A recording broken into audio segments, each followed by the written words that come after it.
सरसब्ज जंगल में एक चिड़ा और एक कौवा रहते थे। दोनों नहायत करीबी दोस्त थे।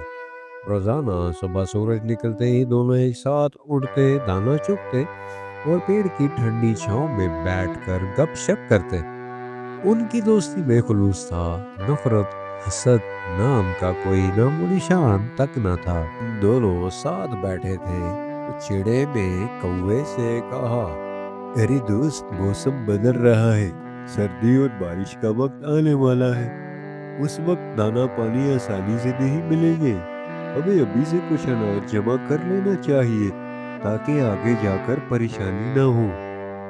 हाँ, तुम ठीक कहते हो। हम कल से ही काम शुरू कर देंगे और सर्दी और बारिशों के सीजन से पहले अपना जखीरा जमा करना शुरू कर देंगे। दोस्त हर रोज जंगल, खेतों और बाग का चक्कर लगाते। जो दाना, बीज या मेवा मिलता उसका कुछ हिस्सा खा लेते और बाकी अपने घोंसले के करीब अपने गोदाम में जमा कर देते। इन दोनों ने दिन ब दिन खूब मेहनत की। उनके जमा किए हुए अनाज का ढेर बढ़ता ही चला गया। साथ ही उनकी खुशी भी बढ़ती गई, क्योंकि वो जानते थे कि मुश्किल वक्त में यही जमा शुदा खुराक उनका सहारा बनेगी। दौरान चंद हफ्ते गुजर गए। फिर एक दिन अचानक आसमान पर काले बादल छा गए और बारिश शुरू हो गई। सर्दी बढ़ने लगी, जंगल सुनसान हो गया। अक्सर जानवर अपनी बिलों में छुप गए। खुराक की भी किल्लत पैदा हो चुकी थी, मगर चिड़ा और कौवा बेफिक्र थे। उन्होंने वक्त पर मेहनत की थी, इसलिए उनके पास खाने पीने का बहुत सारा सामान मौजूद था। वो दोनों आराम से अपने घोंसलों में बैठे बारिश का नजारा कर रहे थे। जारी थी। एक दिन अचानक कुछ अजीब सा होता है। एक गुलहरी उनके दरख्त के नीचे आकर चीखो पुकार कर रही होती है। अरे कोई है, मेरी मदद कर दे, मुझे ठंड लग रही है और भूख भी।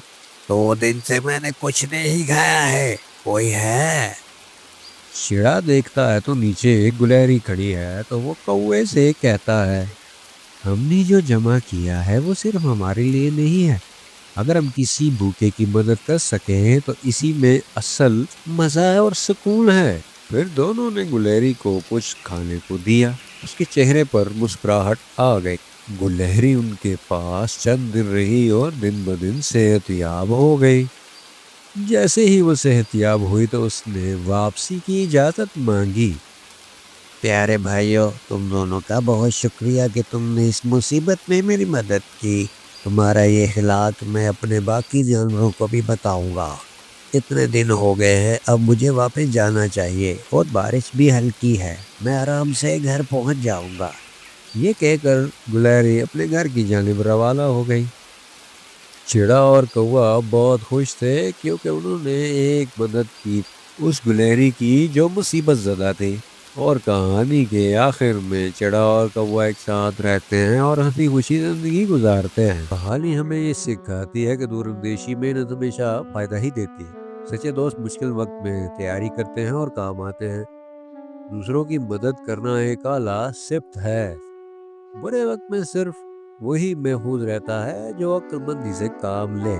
चिड़ा और कौवा न सिर्फ अक्लमंद थे बल्कि हमदर्द भी थे। उनकी दोस्ती, समझदारी और रहमदिली ने उन्हें दूसरे जानवरों के लिए भी एक मिसाल बना दिया। तो मुझे उम्मीद है आपको ये कहानी पसंद आएगी। तो वीडियो को लाइक, शेयर और अपने चैनल को सपोर्ट कीजिए और इसको ज़्यादा से ज़्यादा सब्सक्राइब कीजिएगा। मिलते हैं नेक्स्ट वीडियो में। देखते रहिए आगे टूल्स टीवी। अल्लाह हाफिज।